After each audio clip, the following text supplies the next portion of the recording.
Hi, this is Jack Stanley. I'm the curator of the Thomas Edison Menlo Park Museum here in Edison, New Jersey.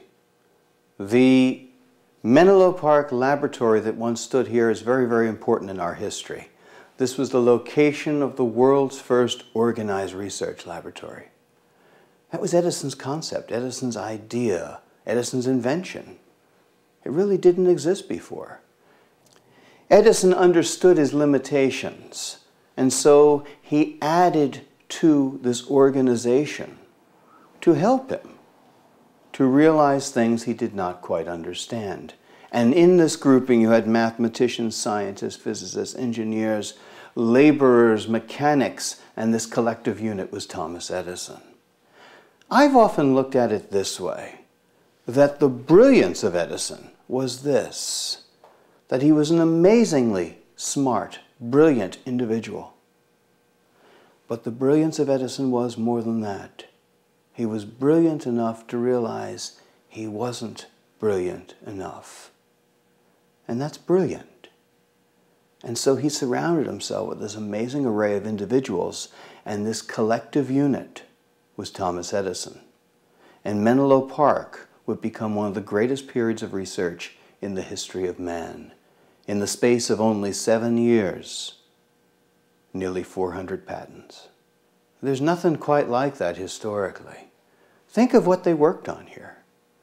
They perfected the telephone, came up with the carbon button transmitter, worked on the phonograph, invented the phonograph. In fact, that was Edison's favorite invention, referred to it as my baby.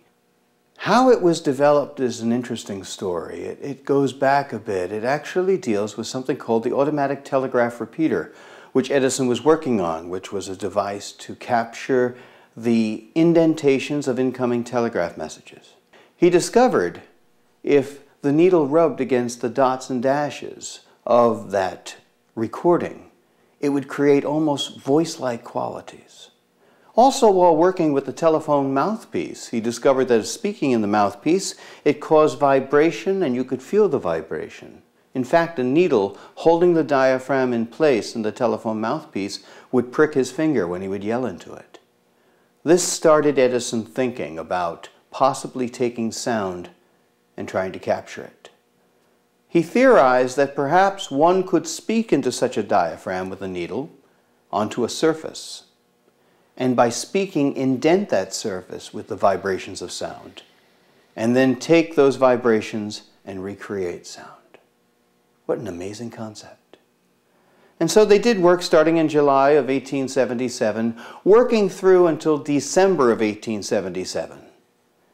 And on December 6, 1877, Edison makes the first official recording, which is "Mary had a little lamb, its fleece was white as snow," onto what we call the tinfoil phonograph.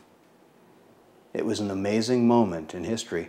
One might say perhaps one of the greatest moments of Edison's life, because he had done something that was considered impossible.